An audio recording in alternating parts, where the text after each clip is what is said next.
गुज़श्ता 30 साल से बेचारे दरबदर हैं। कई ऐसे डेली वेजर है जो रिटायर भी हो गए हैं और गुज़श्ता 70 महीने की पे जो है अभी तक इनको नहीं मिली है। किस्मत की बात यह है कि इतने ये दुखी हो गए हैं कि आज भी पुंछ में हमारा एक जवान था, उसने सुसाइड किया है। और पिछली दफ़ा भी हमारा इस डिवीज़न में जो बटोत का एक लड़का था, राकेश नामी लड़का था, उसने भी पिछले साल सुसाइड किया है। तो इसलिए हम गवर्नर साहब और उनकी जो एडमिनिस्ट्रेशन है उनसे हम पुरजोर अपील करते हैं कि इन गरीबों पर रहम किया जाए और उनकी जो पेंडिंग वेजेस जो है वो फौरी तौर रिलीज़ की जाए। डिस्ट्रिक्ट रामबन में जो है 750 के करीब हमारे डेली वेजर है जो काम कर रहे हैं और हमारा जो रेगुलर स्टाफ है वो तकरीबन 150 है, उसमें भी अब वो रिटायर हो रहे हैं। तो तकरीबन 90% जो काम है यही लोग कर रहे हैं। तो इसलिए हम गुजारिश करेंगे अपनी एसोसिएशन की तरफ से गवर्नर साहब को कि फौरी तौर इनका जो मसला है वो हल किया जाए। क्यों बार फिर गुजारिश करेंगे गवर्नर साहब से कि इनका जो पेंडिंग वेजेस जो है 70 महीने की वो दी जाए, इनको रेगुलर किया जाए और मिनिमम वेजेस एक्ट जो है वो लागू किया जाए। साहब के आगे झुकना पड़ेगा, साहब के आगे झुकना पड़ेगा। रेगुलर पॉलिसी लागू करो, डेली वेजर को पक्का करो।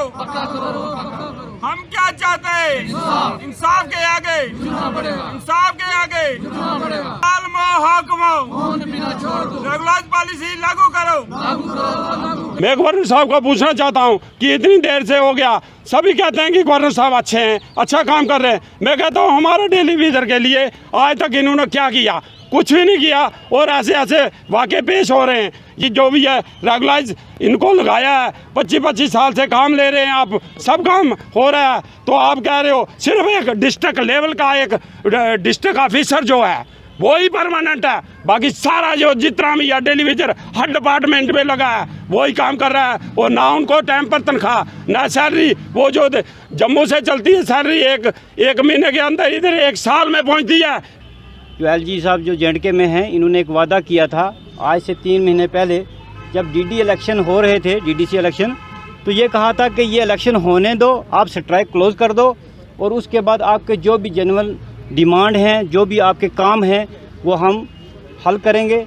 लेकिन हुआ ये कि जब इन्होंने देखा कि इलेक्शन के दौर में पानी बंद हो जाएगा और हमारी पार्टी को जो बीजेपी है उसको वोट कम मिलेंगे, तो हम लोगों को इस्तेमाल किया इन्होंने और यहाँ के लोगों को कहा जी आपके जो बच्चे हैं वो परमानेंट हो जाएंगे। जो 60,000 मुलाजिम है, हर मुलाजिम के साथ वाबस्ता 6 या 7 अफराद हैं और इन्होंने वोट लिए। उसके बाद ये ऐसी गहरी नींद में सो गए, इन्होंने और कानून बनाना शुरू कर दिए और हमारे लड़के जहाँ थे वहाँ ही परेशान होकर बैठ गए।